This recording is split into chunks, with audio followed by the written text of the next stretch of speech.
All right, what's going on, everybody? Sports Expert here, and we got our Week 2 NFL Power Rankings here. So these are my power rankings for all 32 teams. Let me know what you think in the comment section after the video. So yeah, before we start, please hit the like button. It helps our video in the algorithm. Hit the subscribe button if you're new. Turn on post notifications. We are less than 100 away from 2.5K.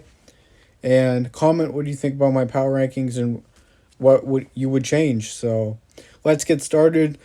My first edition of the Power Rankings this season, Week 2. Starting off at number 32, we have the 0-1 Jacksonville Jaguars, who absolutely got obliterated by the Houston Texans.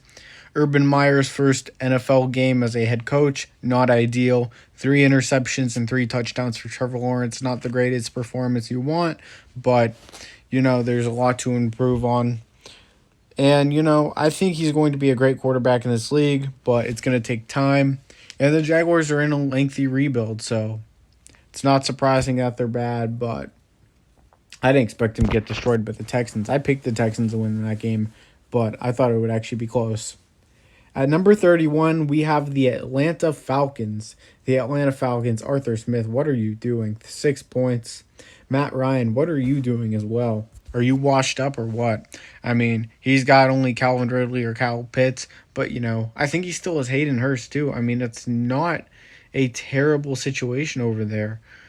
But, Mike Davis is there. I mean, the offensive line isn't horrible. The Falcons, just not a very good constructed team. They don't try to improve on defense either, so that's the reason why they'll be at 31. At 30, the Houston Texans, they got a win versus the Jaguars. Don't know if they'll win another game this season. Jaguars did it last year, 1-0.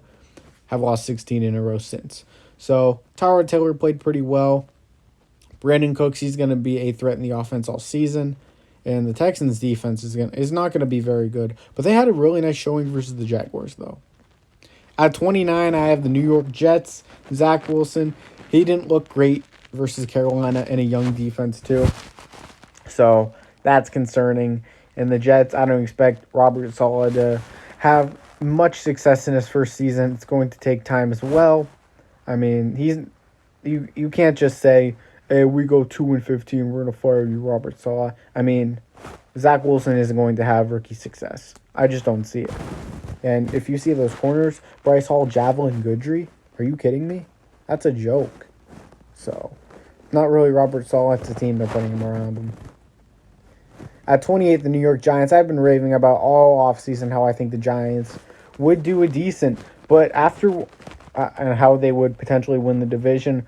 But after watching them in preseason and training camp and all of the drama and turmoil surrounding the retirements of Coach Joe Judge, I switched my record prediction to 4-13. And they looked absolutely awful against the Denver Broncos. Daniel Jones is not it. I would not be surprised if Dave Gettleman just retired after the year. It's not looking too good for the New York Giants right now. At 27, the Detroit Lions, Dan Campbell biting kneecaps. That's what they did versus the San Francisco 49ers as they were a few plays away from coming back versus the San Francisco 49ers. It was 38-10. They lost 41-33, and they had the ball close to the red zone. So, Dan Campbell is not going to give up on this team. He's going to tell them in the locker room at halftime, you got to bite kneecaps. Come on, come back. And there you go. At 26, the Chicago Bears. Andy Dalton should not be starting NFL games anymore. It's hilarious how they gave him $10 million. But, Justin Fields should be the starting quarterback. If he isn't, the Chicago Bears are going to have one of the worst teams in football this year.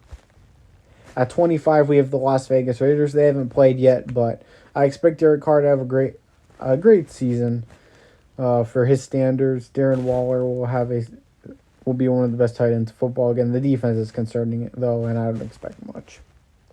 At 24, the Carolina Panthers. Sam Darnold, he played well. I don't think he played amazing, though. Against a Jets secondary, he probably could have done more. But they didn't really need to depend on the pass too much. It's the Jets. Easy win for them. At 23, the Cincinnati Bengals, who really impressed me. They defeated the Minnesota Vikings at home 27-24 in overtime. Game-winning field goal, 38 yards by the rookie Evan McPherson.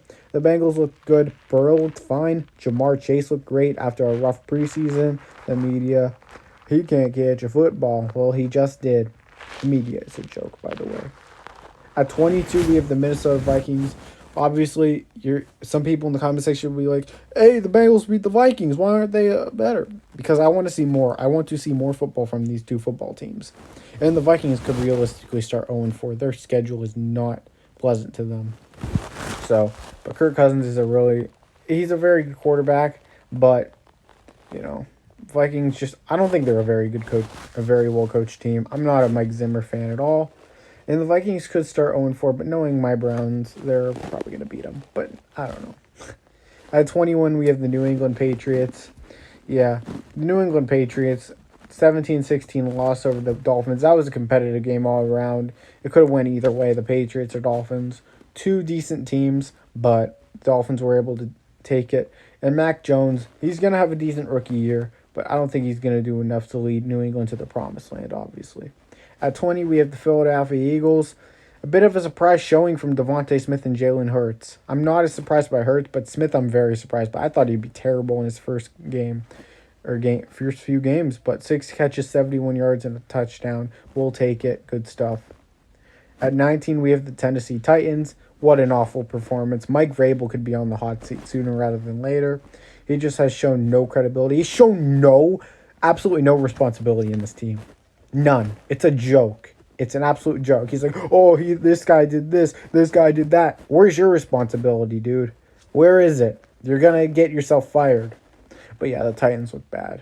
Without Arthur Smith, you can tell their offenses look the same. At 18, the Indianapolis Colts. Frank Wright and Carson Wentz. That relationship we were all waiting for to reunite. What happened? Against arguably a below average defense in the Seahawks. What in the world happened? Terrible performance. Absolutely terrible. I mean, I expected more. I mean, maybe he had a couple touchdowns, but I expected more. I did. Not 16. The Washington football team are here at 17. Good defensive showing. I thought they were really good defensively. The offense is going to need some stepping up, but I think Taylor Heineke will be interesting. They go against the Giants this coming week. That'll be an interesting game, but, I think Washington's a better team. At 16, we have the Dallas Cowboys. I mean, they could be higher, but I'm still very concerned about the defense. The defense just doesn't look much improved at all. But I think the secondary might improve a bit. I mean, they did go against Tom Brady, obviously the greatest of all time, but other than Trevon Diggs, that secondary is atrocious. At 15, the San Francisco 49ers. So the 49ers almost choked to the Lions. That's why they're at 15. They could be higher, but, they decided to almost choke a game away that they should have blown out. I mean, not ideal. At 14, we have the Denver Broncos. What a performance by Teddy Bridgewater, who I believe that was the right decision to start Teddy Bridgewater over Drew Lock, and it paid off. He looked great against the Giants, so give him props. 27-13. It was 27-7 until Daniel Jones scored a late touchdown, but Broncos routed the Giants for sure. At 13, the Miami Dolphins. Dolphins defense still one of the best in football. Definitely a bit of concern still about the offense and if Tua can lead them to the playoffs. But I like what I'm seeing from the Dolphins, and I think they're just going to get better from here on out. At 12, we have the Los Angeles Chargers. Justin Herbert. Honestly, I don't know what to say. But I actually don't know if Justin Herbert played great yesterday. I don't know, but I mean, it's enough. They played a great defense. So, yeah, but at 11, we have the Green Bay Packers and Aaron Rodgers. I don't know if he's tanking or not, but that was just terrible. A terrible performance from Rodgers. 38-3, not much to say other than they need to step it up or there's going to be a lot of chaos. At 10, we have the Buffalo Bills. Sorry if I'm being a bit quick. I have to be a bit quick here, guys. But yeah, Buffalo Bills at 10. Josh Allen didn't look great. I mean, that Steelers D-line looked awesome. TJ Watt, Cam Hayward, unstoppable. Melvin Ingram, Alex Highsmith, Minka Fitzpatrick looked great. Cam Sutton. Not much of a match for the Buffalo Bills. At 9, we have the New Orleans Saints. Already talked about this, 38-3. Jameis Winston, 5 touchdown passes, only 150 yards passing, but only 20 pass attempts. Saints look good. At 8, we have the Seattle Seahawks. Russell Wilson looking like vintage Russ. Even without that offensive line, he looks great. Tyler Lockett, DK Metcalf, those two weapons, he's going to be counting on them all season. And, without Xavier Rhodes, it showed that the Colts didn't have any answer for those guys. At 7, we have the Pittsburgh Steelers. Obviously, talked about the defense. Big Ben looked actually pretty okay for that offensive line being atrocious. Najee Harris definitely didn't look amazing, but he played every snap, and he's just going to get better from here on out as well.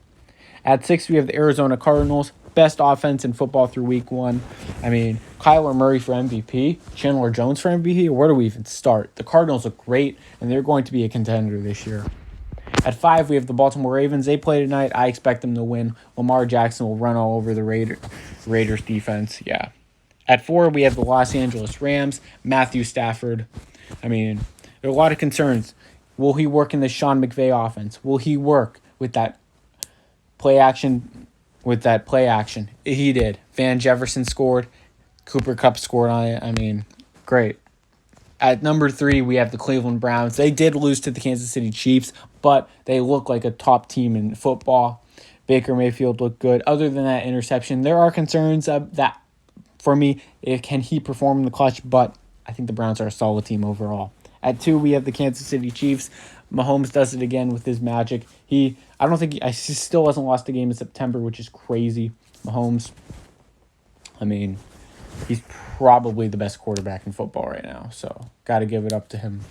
And at 1, the Tampa Bay Buccaneers, the defending champs. Tom Brady's the GOAT. We all know that. Clutch.